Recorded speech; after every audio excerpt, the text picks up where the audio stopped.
Paano namang napunta ka dyan sa car racing? Natripan ko lang. Nagkaroon lang talaga ng event. Tapos inimbita ako. Pinatry lang nila sa akin. Tinuruan pa nila ako kung paano mag-manual. Kasi hindi talaga ako marunong. Zero talaga. Oo, matic lang kasi. Matic lang alam ko. Nung na-experience ko na, tapos doon ko lang na-discover na may pagka-competitive pala ako. Ayun, sobrang na-enjoy ko lang. Tapos parang sineryoso ko na. Kailan lang to? This year? Or This year last? lang. Wow. This year lang. Tapos nag-try ka ng makipag-compete. No? Nag-start na? Yung pang-apat ko na race is October 19.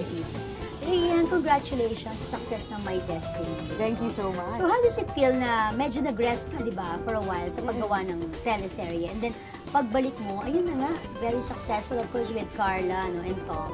That's how I want to deal with work now. Yung pagkatapos ng isang show, may konting pahinga, tapos parang regain ng strength, tapos saka ako papasok sa isa pang show. At saka feeling ko, kaya rin yung ganun mo ka-feel na feel yung role mo, no? Kasi somehow meron ding pagkakapareho sa tunay na buhay kasi kayo ng sister mo, si Nadine, di ba?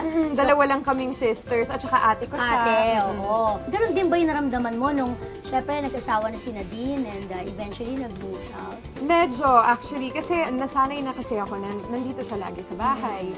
So every time na umuwi ako, nakikita ko siya and she's my best friend.